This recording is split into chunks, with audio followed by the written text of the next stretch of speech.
How would you advise that I explain to my students how the fiscal rules and that fiscal stability is going to affect their everyday lives? I've got children with disabilities, and so how do we really support those children? A lot of the budget's gone to pensions. How will that affect us young people?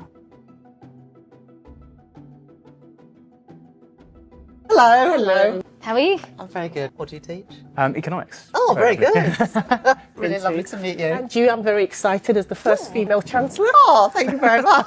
So I've got a few questions for those of us in work, paying taxes and raising children and doing everything right. What measurable improvement should we be expecting to see within the next 12 months? For all families, everyone, there'll be £150 off of your energy bills next year from next April. We've also frozen prescription charges for the second year in a row, and frozen rail fares for the first time in 30 years. I know that now you're going to tell me you can't compare a government's finances to family finances, but if you just indulge me for a minute. If you are a family and you're budgeting for the year ahead, I think most people would think it was sensible to save a little bit in case of an emergency. Your kid loses their coat, the washing machine breaks down and you need to get a new one.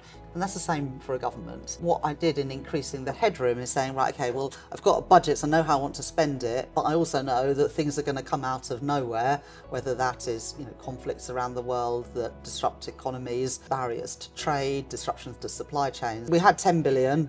I've now taken that headroom up to just over 21 billion. I think that's the right thing to do, given all the uncertainty that is out there in the world today. But also, fiscal stability enables the Bank of England to cut interest rates. Anyone with a mortgage or any type of lending, and any business that is borrowing to grow their business, benefits from lower interest rates. I've got children with disabilities, and so how do we really support those children if there's not a system in place to actually help them in mainstream? Bridget Phillipson is doing a review at the moment about children with special educational needs. I don't know whether you've felt over the years with your kids that needed the extra support, whether it's been easy or whether it's been a bit of a struggle. It's been a challenge. I think there are better systems that could be put forward, and mainstream do not have enough support themselves to be able to support those children. Yeah, this is about having a system that properly works for children, for their parents, and also for schools. A lot of the budget's gone to pensions. How will that affect us young people? One of the biggest measures we took at the budget was to get rid of what's called the two-child limit. Up until now, you've only been able to claim support for first and second child, but not for third or subsequent children.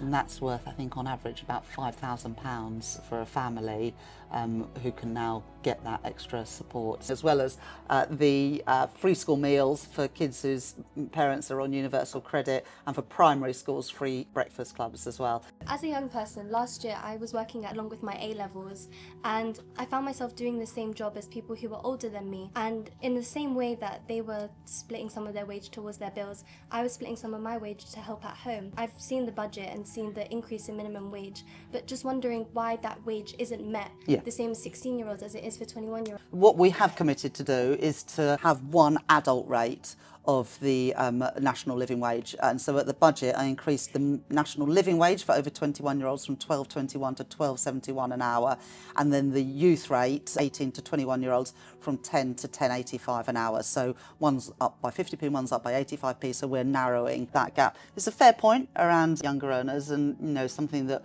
I'm happy to look at. But we are also trying to help young people, because we have got a big problem in the UK at the moment of 1 in 8 young people not in education, employment or training. We've put money into what we call the youth guarantee at the budget, and also more support for young apprentices so that more businesses have the confidence to take them on. Are there any challenges you had to overcome in order to release the budget?